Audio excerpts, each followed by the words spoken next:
যদি কেউ পারেন আমার কমেন্ট বক্সে এসে লিখবেন যে ভাই এই খাবারে ভেজাল নেই। আমি প্রমাণ দেবো যে প্রতিটি খাবারে ভেজাল আছে। আসসালামু আলাইকুম। মহান সৃষ্টিকর্তার কাছে লাখো লাখো শুকরিয়া, বাংলাদেশে জন্মগ্রহণ করেছি।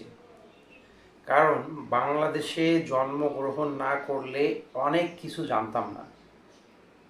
বিশেষ করে মানুষ মানুষকে কিভাবে ঠকায়, মানুষের সঙ্গে মানুষ কিভাবে চিটারি করে, কিভাবে মিথ্যা বলতে হয়, মানে এই ইত্যাদি যে 2 নাম্বারি কাজগুলো আছে না, এটি যদি বাংলাদেশে আল্লাহ পাক আমাকে না সৃষ্টি করত তাহলে কিন্তু আমি জানতাম না, আপনারাও জানতেন না। যারা এই দেশে সৃষ্টি হয়েছেন, মানে এ দেশে জন্ম নিয়েছেন, তারা কখনো জানতেন না। আজকে যদি আপনার আমার জন্ম যদি ইউরোপ কান্ট্রির কোনো দেশে হতো, যদি কোনো উন্নত দেশে হতো, তাহলে তো এসব জানতাম না। আমরা ধরুন যেমন বাংলাদেশে জন্ম নিয়েছি, এদেশের লুচ্চামি সম্বন্ধে জানছি, এদেশের ক্রিমিনালি সম্পর্কে ধারণা আছে। আবার বিশ্বের উন্নত দেশগুলো তারা দেশকে কিভাবে ভালোবাসে, তারা কিভাবে মানুষকে ঠকায় না, এই বিষয়টিও আমরা জানি। সুতরাং আলহামদুলিল্লাহ আলহামদুলিল্লাহ আলহামদুলিল্লাহ যে বাংলাদেশে জন্ম নিয়েছি, যার কারণে পুরোটাই জানি। আজকে যারা ইউরোপ কান্ট্রিতে জন্ম নিয়েছেন তারা কিন্তু জানে না যে চিটারি বাটপারি কীভাবে করতে হয়, কীভাবে মানুষ ঠকাতে হয়, এগুলো কিন্তু তারা জানে না। তারা শুধু ভালো দিকটাই জানে। তো আলহামদুলিল্লাহ আমরা জন্ম নেওয়ার পরে বুদ্ধি হয়েছে, তখন থেকে ওই খারাপ বিষয়গুলো দেখছি, দেখে দেখে বড় হচ্ছি। আর হচ্ছে আমরা জানি যে মানুষ উন্নত পৃথিবীতে আরও কিছু দেশ আছে যারা মানুষকে ঠকায় না, যারা মানুষকে ভালোবাসে, এটাও জানলাম আলহামদুলিল্লাহ।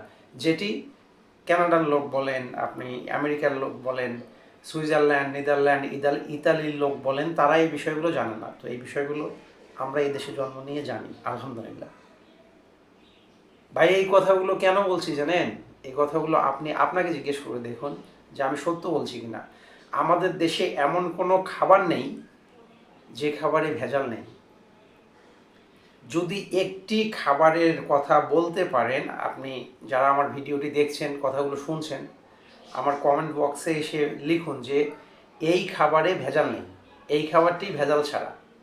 আমি আপনাকে কমেন্ট বক্সে গিয়ে বিস্তারিত উল্লেখ করব, আমি উত্তরে গিয়ে উল্লেখ করে দেব যে এই খাবারে ভেজাল আছে।